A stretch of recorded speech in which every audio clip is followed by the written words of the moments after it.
Hello, thank you for joining me here at Why the Book Wins, where I compare books with their movie adaptations. Today I'm talking about Cape Fear. So the movies are called Cape Fear. The book, though, that they are based on was originally titled The Executioners. It was released in 1957 and was written by John D. MacDonald. And then the first movie is from 1962, and this was directed by J. Lee Thompson. And this is when they retitled it Cape Fear. And then the remake is from 1991 and directed by Martin Scorsese. And the reason I'm covering this is because it won a book versus movie poll that I posted, and the theme was Martin Scorsese. And I'll be honest, I did not expect this one to win. I thought it would be either Goodfellas or The Wolf of Wall Street. So yeah, I was a bit surprised. I would have been happy no matter what the winner was. Though, I don't include something in a poll if I don't want to cover it, right? So I would have been happy with whatever. But yeah, this one kind of surprised me. And the reason I included it in this poll, as well as another one previously, is because it was requested by the subscriber Amber Gerber 5162. So thank you to them for making this request. And just a friendly reminder that I post a book versus movie poll the first of every month, and they usually last 5 days or so, which means there is currently one going on right now. So after this video, head to my community page and cast your vote. And don't forget to subscribe so you can be notified whenever a new poll goes up and you can take part in my book versus movie content. But I wanted to mention a connection that Cape Fear has with two of my other book versus movie videos. So first of all, both book and movie Wild at Heart, Sailor and Lula, Cape Fear is a real place. And in both book and movie of Wild at Heart, Sailor and Lula stay at the Cape Fear Hotel. And then also Silence of the Lambs. So my video for this comes out next week, February 10th. But Cape Fear and Silence of the Lambs were going against each other at the 1992 Academy Awards. Although the only category they were actually competing against each other in was Best Actor because, of course, Anthony Hopkins, but then Robert De Niro. He was nominated for his role as Max Cady. And yeah, both Hopkins and De Niro were playing psychotic, psychopathic killers, and they were both nominated. Although I would say that between Cady and Lecter, Lecter has much more decorum than Max Cady did. Also, the reason I am wearing this shirt is because this looks exactly like one of the shirts that De Niro's Cady wears. So I thought it was pretty crazy that I found one so similar, but that is why I am wearing this. And now let's just get right into the details of the plot, which means there will be spoilers going forward. So all versions are about a man named Max Cady who torments Sam Bowden and his family because Cady has a grudge against Bowden. But the story of why he seeks revenge on Bowden is slightly different in each version of the story. So to begin with the book, this happened during World War II, and they were in Australia, I think. And Bowden is out walking at night when he hears a sound, and he comes across Cady raping a 15-year-old girl, and so Bowden turns him in, and then he testifies against him in court, and this leads Cady to serving a 13-year sentence. And when he is released, he tracks down Bowden, and he sees that he has become a successful lawyer with a great family, and so Max Cady decides that he needs to get revenge on this guy because he was able to create a fantastic life. Meanwhile, Cady was rotting away in jail. And also he doesn't take responsibility for what he did because he feels like he did nothing wrong. And so he feels like he served that jail time for nothing too. And yeah, throughout the book, Cady calls Bowden lieutenant because at the time Bowden testified against him, they were in the military, and Bowden had a college degree, and so he was an officer, and so he calls him lieutenant. Whereas in the 1962 movie, they get rid of them being in the military, in part because I read that the censors thought having Cady be in the military reflected negatively on servicemen. But here too, he sees Cady raping someone, though that word is never used in the film, and he testifies against him, and in this version, Cady serves an 8-year sentence. Whereas in the 91 film, Bowden was Cady's defense attorney. However, Bowden despised Cady and thought he deserved to be found guilty. And he had come across proof or evidence that the victim was promiscuous, and if he was doing his job as a defense attorney, he would have brought this as evidence to help Cady. But he wanted Cady put away, so he buried the paperwork, and Cady was sentenced to 13 years. But while in jail in the 91 movie, Cady spends his 13 years studying law and his case, and he learns about what Bowden did. So here he feels even more justified in getting revenge, and he views himself as bringing godly judgment and justice to Bowden. And in both movies, instead of referring to Bowden as lieutenant, he refers to him as counselor because, again, the military aspect is taken out of both movies. But to talk about Bowden's children, so in the book, he has 3 kids. He has Nancy, his oldest, who turns 15 during the course of the story, and then he also has 2 sons. And one of his sons end up being shot by Cady, and Cady is of course trying to kill him, but he instead ends up shooting the kid in the arm. And this aspect of course is not in the movies because the movies we do not have the sons, it is just the one daughter. But the reason Cady is even able to shoot the boy is because the parents in the book still have their kids go to summer camp despite knowing that a psycho is after their whole family, which made no sense. I get this was in the 50s, so maybe people now were more wary and more cautious, and maybe in the 50s they were just, footloose and fancy free kind of a thing, I guess.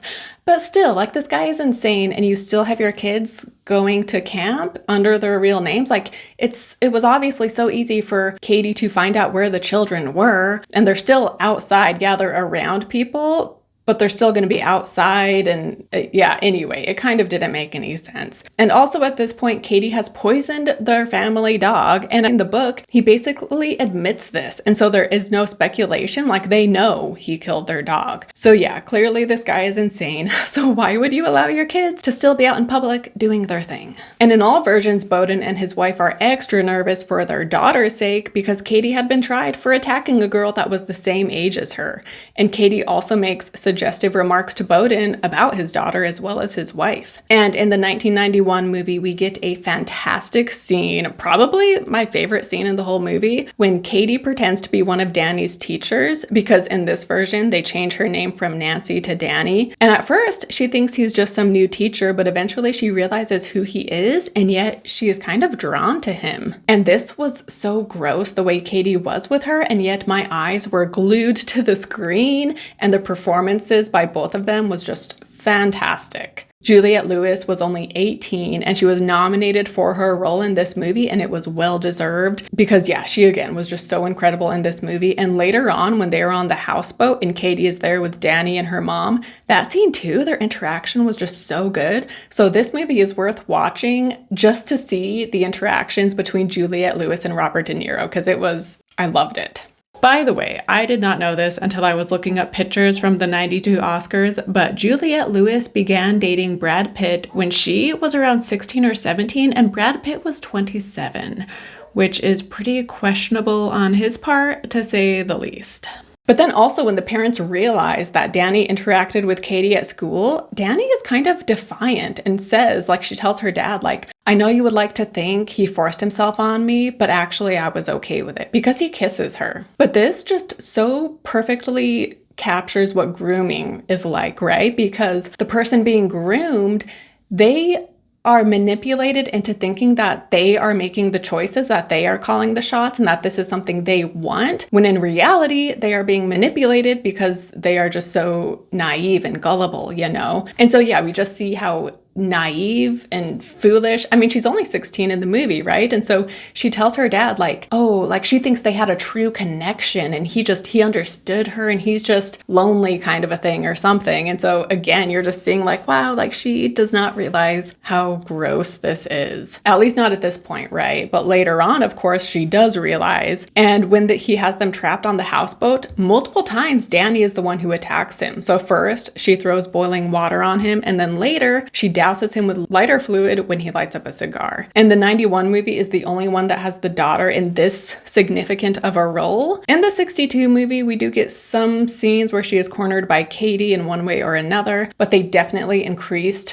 her role in the 90s movie, and I loved it. Again, in large part due to Juliette Lewis's performance, which was fantastic. But then in all versions, there is also this other woman who Cady beats up horribly. However, she will not testify against him out of fear. So in the book, she was kind of like a bar hopper lady who slept around, and Bowden is able to track her down, and he talks to her, and she tells him how she doesn't see Cady anymore because one night they were hanging out and she asked him about his past, just being where do you come from? Who's your family? And rather than just telling her to shut up, he instead beat her so bad that she couldn't leave her house for a week or more. But again, she won't testify against him, in part out of fear, but also because she herself maybe is living kind of a shady life. And And so even though he did this to her, she will not testify against him. In the 1962 film, it is a woman he picks up and he beats her up for no apparent reason. And again, she will not testify out of fear. Whereas in the 91 movie, Bowden is very close friends with a clerk in his law office. And the clerk, her name is Lori, and she is much younger and clearly has feelings for Bowden. And while they spend time together, they have not actually slept together. But Cady sees the two of them together and he later picks her up and he beats her up horribly to send a message to Bowden. And here she refuses to testify because she works in the law office and she sees the way people like her are treated when they are on trial and how she hears and sees the lawyers afterwards like bragging and laughing about like how tough they were on a certain witness, you know? And so she's like, I see what happens to those people and I do not want to go through that. And so maybe in part it's fear of Cady, but it's also just fear of the lawyers and the process of being in court. And I loved this scene in the movie. And I also liked how this film gets more into how imperfect our judicial system is, right? Like, we're doing the best we can, but clearly it has some big flaws. And because she's part of the system, that's what makes her not want to testify. But also we see, you know, Bowden was a defense attorney, and yet we see how he didn't do his job properly in defending Cady. But also we see how he was expected to defend this guy who he knew was guilty, right? And so I feel like that's such an interesting dynamic, how lawyers, their job isn't to find out the truth. Their job is just to either persecute or defend someone, even if they know the person is guilty or innocent, right? And then also in this movie, something I'll get to later, Cady is able to use the law against Bowden. And so it's like, man, like Cady is the one causing all of this, and yet Cady is able to use the system to turn the tables and put Bowden's own career on the line, which again, I'll get into. But yeah, I really liked this aspect of the movie. And in particular, I thought the actress who played Lori did a great job. And I really liked this scene in particular. But we also hear too how Cady had been married before going to jail. And he reveals to Sam Bowden the way he abused his wife once he returned. And he also blackmails her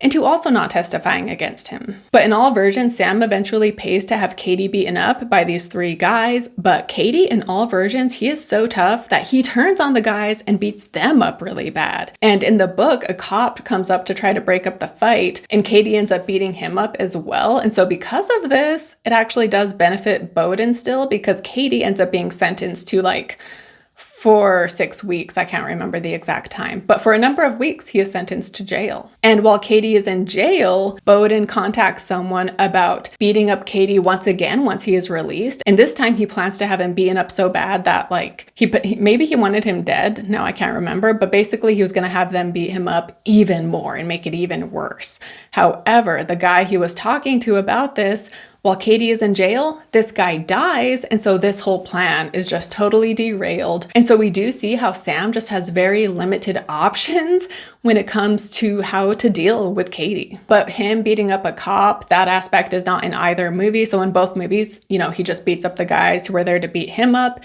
and he is never resent to jail for any reason. Like in the 62 movie, we see cops picking him up for just any kind of minor offense they can. But yeah, he is never sent to jail for a number of weeks the way he is in the book. But like I mentioned, in the 91 movie, after he is beaten up, prior to this, Bowden had also threatened him, being like, you better leave town or you're gonna get hurt like you wouldn't believe. And Cady had been recording this. And so then this recording, plus the fact that he was beaten up, he takes Bowden to court. And again, it like threatens Bowden's career. But now to get into the ending. So all three have slightly different endings. So I will talk about them separately, beginning with the book. So in the book, they trick Cady into thinking that Sam is out of town in order to lure Cady to the house, when really Sam and a detective are like out in the barn, and they have rigged up a system where Carol, the wife, can send alerts to them. And so in the middle of the night, Sam had been sleeping when he wakes up from an alert, and he also sees that the detective he was with is now gone. And so he runs into the house. However, when he is leaving the barn, like he jumps off the loft or something, and it sprains his ankle. And so he is kind of hobbling as he makes his way to the house, and he sees a figure running. It is very dark though, and so he's just kind of frantically shooting, not really aiming. And then from there he goes in the house and he sees the detective has been killed and his wife is hurt. And so the detective was killed in the process of saving Bowden's wife. And then they call the cops, and when the cops show up, Sam tells them like, oh, I think I saw someone running in that direction. So the cops go look, And they bring back Cady's dead body because what do you know? When Sam was just frantically shooting, turns out he got Cady and he killed him. And the book ends with the Bowden family all happily ever after, with Sam and his wife deciding that they want another child. Whereas both movies have the climax happen on their houseboat, which is on Cape Fear. And in the 60s movie, they once again trick Cady into thinking that Sam is away, and so Cady shows up to attack. And once again, there's also a detective there with Sam waiting for him, but Cady, as in the book, he kills the detective. And long story short here, the wife and daughter get away, and we end with Sam in a position where he could shoot Cady, and Cady tells him, like, just go ahead and do it, to which Sam says, no, that would be letting you off too easy, too fast. Your words, do you remember? Well, I do. Now we're going to take good care of you. We're going to nurse you back to health, and you're strong, Cady. You're going to live a long life in a cage. That's where you belong, and that's where you're going. And this time for life. Bang your head against the walls, count the years, the months, the hours, until the day you rot. And honestly, I found this ending kind of disappointing. I would rather have seen Bowden shoot Cady, but here it almost felt like it suddenly became an advertisement for our judicial system, by Sam suddenly being like, no, I'm going to have you sent to court and tried and you'll be in jail for life. So yeah, I didn't love that ending. Whereas in the 91 movie, so we have the scheme where they make Cady think Sam is away and the detective is there watching the house. However, in this version, Cady gets in and he kills the detective, and his death was crazy because they had a housekeeper there as well. And Cady pretends to be the housekeeper when he then kills the detective. And then when Sam and his wife and daughter, they find the bodies of the housekeeper and the detective, and with the detective, it's in the kitchen and there's a lot of blood. And then Sam, he slips in it and it's just a mess, and his wife is trying to get him out. And it was just so over the top. And honestly, this kind of reminded me of another De Niro movie, Frankenstein, where after the creature comes out of that huge vat thing he was making him in, there's like that slime fluid that comes spilling out. And so De Niro, who plays the creature, and then Kenneth Branagh as Frankenstein, they're like slipping around in this stuff. And so that's what that scene here kind of reminded me of too. But also here, the detective is always drinking Pepto-Bismol mixed with whiskey, which seems pretty gross. But this was one of those like weird quirks and those like kind of funny details that reminded me of a Hitchcock movie. And this Cape Fear takes a lot of inspiration from Hitchcock films.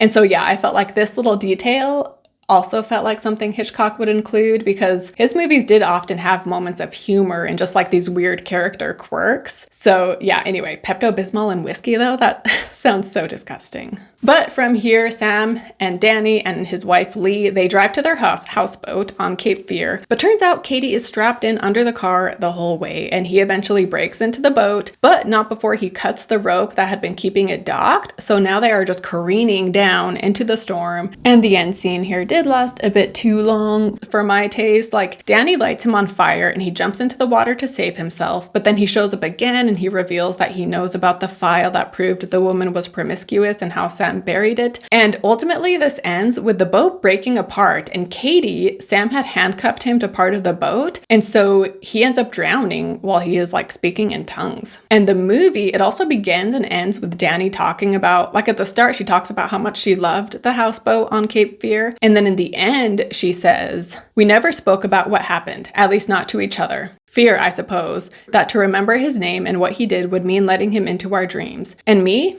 I hardly dream about him anymore. Still, things will never be the way they were before he came. But that's all right, because if you hang on to the past, you die a little every day. And for myself, I'd know I'd rather live." And then we get this super close-up shot of her eyes, which then throughout the movie, we get different scenes where it's like the negative image of it. And yeah, so that's how the movie ends. And I would love to know your thoughts on this down below in the comments. But as far as not being able to let go of the past, that's something that Cady was doing, right? Because he could not let go of his past, and then that is why he torments and tries to kill the Bowden family. But then also here, which I will get into, Sam and his wife Lee also seem to be burdened by some of their past mistakes, and so maybe it's a reflection on her parents as well. But yeah, let me know your thoughts down below in the comments. Also, like the way it shows her eyes, it felt very ominous. So yeah, anyway, let me know your thoughts on that. But to talk about Sam Bowden a bit more. So in all versions, he is a firm believer in law and in justice. But as the story goes on, we see him resort to baser means in order to be rid of Cady. And I did like this aspect of the book. I just wish they pushed it a bit further. And also in the end, he kills Cady, but it was just luck.